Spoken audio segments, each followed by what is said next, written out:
को tree man कहा जाने लगा है, तो ट्री मैन का जो टैग मिला है इसको किस तरीके से एक्सप्लेन करेंगे दर्शकों के सामने। हालांकि ये सिर्फ ट्री मैन ही नहीं है बल्कि ये सरकारी जॉब भी करते हैं और चंडीगढ़ में करते। क्या जॉब करते हैं आप?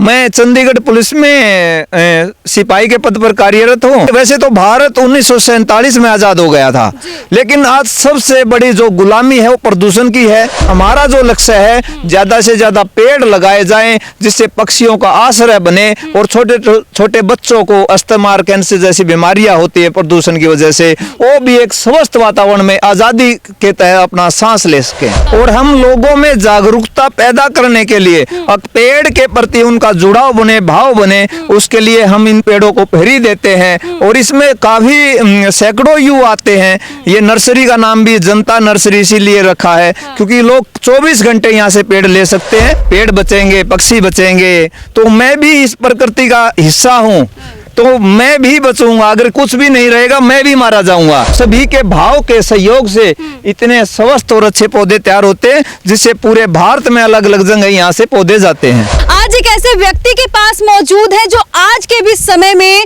पर्यावरण संरक्षण में एक ऐसा कार्य कर रहे हैं जो काफी सराहनीय है, और इनका अब लोग नाम रख दिए हैं ट्री मैन, जो कि अब इस नाम से काफी फेमस हो चुके हैं। और भारत में ही नहीं, भारत से भी बाहर लोग ट्री मैन के नाम से जानना चाहते हैं कि आखिर कौन है ट्री मैन। तो इस वक्त हमारे साथ हरियाणा के सोनीपत के वही ट्री मैन मौजूद हैं। सबसे पहले बहुत बहुत स्वागत हमारे चैनल में। बहुत बहुत नमस्ते आप सभी को। और मैं तो ये मानता हूँ आपके माध्यम से पर्यावरण का इतना बड़ा पूरे भारत में संदेश जाएगा। हाँ। तो ये मेरे लिए और सभी युवाओं के लिए बड़ी ऊर्जा का विषय है। आपको ट्री मैन कहा जाने लगा है, तो ट्री मैन का जो टैग मिला है इसको किस तरीके से एक्सप्लेन करेंगे दर्शकों के सामने, किस तरीके से बताएंगे ये टैग, ये नाम कैसा लगता है आपको, क्यों दिया गया?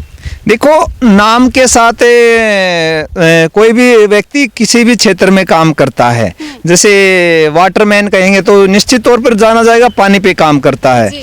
और ये संज्ञा है। बहुत से लोग पहले पर्यावरण मित्र बोलते, वृक्ष मित्र बोलते, लेकिन धीरे धीरे कुछ इंग्लिश न्यूज़पेपर में या विदेशों से जब उन्होंने इंग्लिश में इसको टाइप किया, और धीरे धीरे युवाओं में जब ये अभियान गया और स्टूडेंट्स के माध्यम से इसका काफी प्रचार हुआ, धीरे धीरे गूगल के माध्यम से, जब गूगल पे ट्री मैन करके अपने आप ही न्यूज वालों ने, जो सोशल मीडिया साथियों ने, उन्हीं के सहयोग से और युवाओं ने जो ये काम किया है पौधारोपण क्षेत्र में, सब एक इन्वायरमेंट है, वातावरण है। वैसे तो ट्री मैन के नाम बहुत सारे आते हैं सोशल मीडिया पर, लेकिन सबसे पहला जो नाम आता है वो आपका आता है, देवेंद्र सूरा जी। हालांकि ये सिर्फ ट्री मैन ही नहीं है बल्कि ये सरकारी जॉब भी करते हैं और चंडीगढ़ में करते। क्या जॉब करते हैं आप?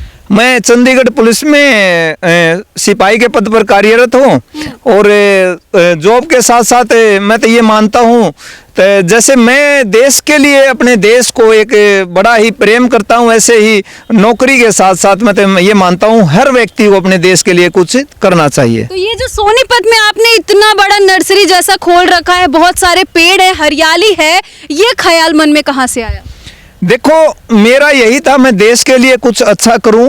और जब मैंने देखा कि पौधारोपण के माध्यम से पेड़ लगा के तो ऐसा किया जा सकता है जिससे समस्त जीव जंतुओं का, पूरे विश्व को भला होगा, क्योंकि जो वातावरण है आज इतना जहरीला हो चुका है। और लोग, वैसे तो भारत 1947 में आजाद हो गया था, लेकिन आज सबसे बड़ी जो गुलामी है वो प्रदूषण की है। और विशेष तौर पर जैसे हम यहाँ सोनीपत में हरियाणा में रहते हैं और एनसीआर में दिल्ली के पास हम घुटन महसूस करते हैं जो प्रदूषण की वजह से। इसलिए हमारा जो लक्ष्य है ज्यादा से ज्यादा पेड़ लगाए जाएं जिससे पक्षियों का आश्रय बने और छोटे छोटे बच्चों को अस्थमा, कैंसर जैसी बीमारियां होती है प्रदूषण की वजह से, वो भी एक स्वस्थ वातावरण में आजादी के तहत अपना सांस ले सके। किस टाइप के पेड़ आप लगाते हैं और अभी तक कितने पेड़ लगा चुके हैं? देखो, हम ज्यादातर भारतीय प्रजाति के पेड़ लगाते हैं, जैसे बरगद है, राष्ट्रीय वृक्ष है, पीपल है, नीम है, जैसे जामुन है, पक्षियों के लिए गुल्लर है। और पहले जैसे प्लास्टिक की जंग है, पत्तलों पे हम कुछ खाना खाते थे, ढाक के पत्तों पे खाते थे, मतलब ऐसी लुप्त प्रजातियां भी लगाते हैं और जिसका जो हमारे वातावरण पे प्रभाव पड़ता है और ज्यादा मात्रा में ऑक्सीजन देते हैं। तो क्या लगता है कि आपके ऐसे कार्य को लोग अहमियत देते हैं कि नहीं देते हैं? देखो, जब व्यक्ति की नीति साफ हो और अपने देश के लिए कुछ उसने करना हो तो निश्चित तौर पर शुरुआत में उनको यही डाउट होता है कि भाई ये शायद ये लोग जैसे राजनीतिक लोग करते हैं, कुछ नए आते हैं, वादे करते हैं और काम नहीं करते, लेकिन कुछ देश के लिए जो काम करते हैं, पहले भी नेता भी हुए, महापुरुष भी हुए, इसलिए हमारा मुख्य ध्येय है इस भूमि के लिए त्याग भाव से कार्य करना। और आज कई हजार युवा साथी गांव-गांव अभियान चले, एक पौधारोपण अभियान एक जन आंदोलन का रूप ले चुका है। अच्छा, सबसे खास बात क्या है, क्योंकि बहुत सारे लोग आज के टाइम में नर्सरी खोले हैं, पेड़ को बेचते हैं। देखो, इस तरह के जो पेड़ हैं जो समाज की जगह या जो तालाबों के किनारे ऐसी जगह ये पेड़ लगाए जाते हैं, ऐसे पेड़ पहली बात तो उसमें कम मिलते हैं। हाँ। और हम लोगों में जागरूकता पैदा करने के लिए पेड़ के प्रति उनका जुड़ाव बने, भाव बने, उसके लिए हम इन पेड़ों को फ्री देते हैं। और इसमें काफी सैकड़ों युवा आते हैं। ये नर्सरी का नाम भी जनता नर्सरी इसीलिए रखा है क्योंकि लोग 24 घंटे यहाँ से पेड़ ले सकते हैं। और देखो, अगर व्यापार करना होता तो हम नौकरी कर लेते, लेकिन एक इस धरती माँ के लिए, प्रकृति माँ के लिए कुछ करने की इच्छा है। मतलब अभी आज के समय में भी शायद ही इतना प्राकृतिक के लिए, धरती माँ के लिए लगाव किसी में आपने देखा होगा। तो देखिए, जॉब तो करते हैं, जॉब के साथ साथ ये पेड़ों के लिए इतना ज्यादा स्नेह दिखा रहे हैं। और एक बात बताइए, जब आप जॉब करते तो वहां से कैसे यहाँ चले आते हैं सोनीपत? देखो, चंडीगढ़ पुलिस में मैं जॉब करता हूँ। जो हमारे सीनियर डीजीपी है या एसएसपी है, जितने भी सीनियर अधिकारी हैं, वो बड़ा सहयोग करते हैं क्योंकि चंडीगढ़ पुलिस का नाम होता है। और चंडीगढ़ पुलिस का नाम जब पूरे भारत में होता है, निश्चित तौर पर वो विभाग बड़ा खुश होता है। और हमारी ड्यूटियां भी ऐसी होती हैं, हम ड्यूटी के बाद हमारा रेस्ट बन जाता है। जागरूकता के माध्यम से कई हजार युवाओं के सहयोग से बड़े ही, ये भी नहीं पता भाई कितने लाख पेड़ लग चुके हैं, क्योंकि जब हमने शुरू किया था आज कई हजार युवा जुड़े हैं। एक क्रांतिकारियों की भांति वो ग्राउंड स्तर पर कार्य करते हैं, समाज में जागरूकता पैदा करते हैं। उनके माध्यम से गांव-गांव जाया जाता है, बड़े जंगल बनाए जाते हैं। ऐसे जंगल बनाए जाते हैं जिसमें समस्त आस पास के दर्जनों गांव का वातावरण शुद्ध होता है और उसमें हजारों पक्षियों का आश्रय बनता है। और निश्चित तौर पर ऐसे जंगल पहले भारत में होते थे या हरियाणा में बनी होती थी। लेकिन आज के टाइम पे तो लोग पेड़ पौधे देखते हैं, जंगल देखते हैं तो लाओ काटो हटाओ और यहाँ पे कुछ बनवा लो, घर बनवा लो, रूम बनवा लो, ऐसी सोच रखते हैं। देखो, एक किताबी शिक्षा होती है, एक व्यक्ति की जो मानसिक शिक्षा होती है।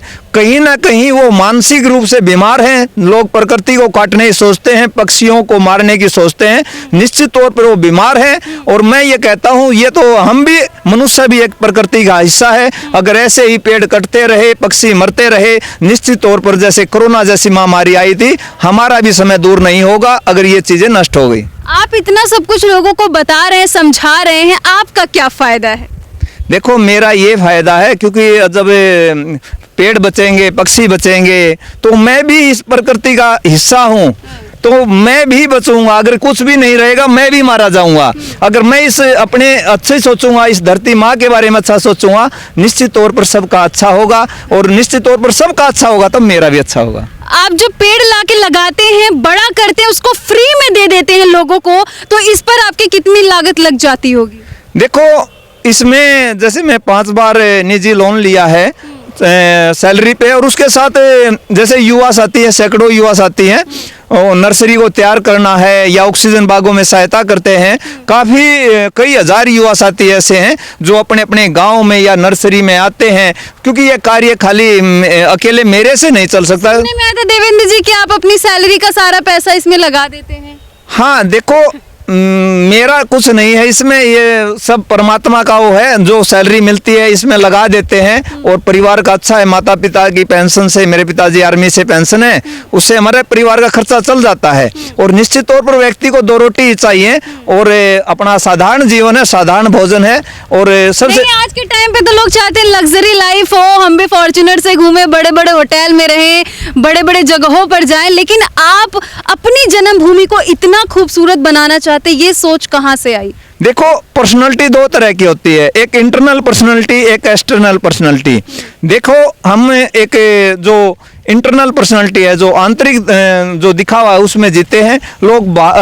एक्सटर्नल पर्सनालिटी में जीते हैं, दिखावे में जीते हैं। जैसे ये ब्रांड का हमने कपड़ा डाला है, इस ब्रांड का जूता डाला है। और निश्चित तौर पर मैं ये कहता हूँ जो व्यक्ति साधारण जीवन जिएगा और निश्चित तौर पर सबसे बड़ा जो उसकी ब्रांड होती है उसका व्यक्तित्व होता है, उसका व्यवहार होता है। अगर व्यक्ति का व्यवहार ही अच्छा है तो सब ब्रांड उसके आगे फैल है। क्या बात कही इन्होंने कि अगर किसी का ब्रांड होता है तो वो है उसका व्यवहार, ना कि किसी ब्रांड का कपड़ा। भी आपने एक टी शर्ट पहनी है, लिखा हुआ है जय हिंद, तो ये टी शर्ट आप हमेशा पहने रहते हैं? हाँ, ये इसीलिए पहनते हैं क्योंकि देश के प्रति प्रेम है और देश इस मिट्टी के लिए, इस धरती माँ के लिए पहले भी लाखों क्रांतिकारियों ने अपनी जान दी है। और मैं ये मानता हूँ थोड़ा योगदान इस धरती माँ के लिए, युवाओं, कई हजार युवाओं की टीम है, उनके सहयोग से थोड़ा समय मैं भी अपनी प्रकृति माँ के लिए निकालना चाहता हूँ। इतना प्रेम धरती माँ के लिए, प्रकृति के लिए। देखो क्या होता है, निश्चित तौर पर ये धरती हमारी माँ है, नदी हमारी माँ है, गौ हमारी माँ है। अगर हम अपने भाव से किसी को माँ मानते हैं जो हमें देती ही देती है तो हमारा भी सम्मान बनता है। ऐसी माँ के प्रति अपना जी जान से, नौछावर से, त्याग भाव से कार्य करें। जब बारिश या फिर बाढ़ आते हैं तो किस तरीके से इन पेड़ों का बचाव करते हैं? क्योंकि कुछ पेड़ छोटे रहते होंगे तो कितना मुश्किल हो जाता है इन पेड़ों की रक्षा करना और इनको स्वस्थ रखना। देखो बारिश आती है और ज़्यादा पानी भरता है, उस समय हम क्या करते हैं, ट्यूबवेल से पानी निकाल देते हैं और निश्चित तौर पर पूरा ख्याल रखा जाता है। और सेवा भाव से सैकड़ों आसपास के गांव के सैकड़ों युवा इस समय आते हैं और कार्य करते हैं और सभी के भाव के सहयोग से इतने स्वस्थ और अच्छे पौधे तैयार होते हैं जिससे पूरे भारत में अलग अलग जगह यहाँ से पौधे जाते हैं। अच्छा, कहाँ कहाँ भारत से बाहर भी जाते हैं यहाँ से पौधे? हाँ, लोग लेके जाते हैं। जैसे बरगद और पीपल के पेड़ बाहर इतने अच्छे तैयार नहीं होते और अन्य स्टेटों में जैसे बहुत आते हैं, रेलों के माध्यम से पेड़ लेके जाते हैं। और निश्चित तौर पर यही है, हम चाहते हैं भारत के हर गांव में ऐसे बरगद पीपल के पेड़ लगे और पक्षियों की संख्या बढ़े, क्योंकि ये धार्मिक वृक्ष है, इनका महत्व इतना है क्योंकि ये देवता तुल्य वृक्ष है। और निश्चित तौर पर ये क्रांति है जो हर गाँव में आनी चाहिए। बिल्कुल। तो देखिए मेरे चारों तरफ आपको पेड़ ही पेड़ नजर आ रहे होंगे और ये पेड़ देवेंद्र सूरा जी ने बहुत साथियों के सहयोग से लगाया है। बिल्कुल चारों तरफ हरियाली नजर आ रही होगी। और ट्री मैन नाम से कहे जाने वाले देवेंद्र सूरा जी के साथ हमारी एक खास बातचीत आपको कैसी लगी कमेंट सेक्शन में जाके हमें जरूर बताइएगा। आगे आपको ऐसी जानकारियां देते रहेंगे और पीछे एक बार आप जरूर देखिए कि क्या कुछ यहाँ पे माहौल है, कितनी हरियाली है, ये सब कुछ आपको कैसा लगा वो भी जाके हमें जरूर बताइएगा कमेंट सेक्शन में। तब तक के लिए बने रहे हमारे चैनल के साथ और सर बहुत बहुत धन्यवाद हमसे जुड़ने के लिए। नमस्ते बहन। इस तरह मैं ये मानता हूँ ग्राउंड स्तर पर जो कार्य करते हैं उनकी आवाज़ को उठाने के लिए कहीं ना कहीं ये बड़ी ऊर्जा है और इस देश के लिए, इस प्रकृति के लिए आपके चैनल के माध्यम से बहुत बड़ा त्याग है।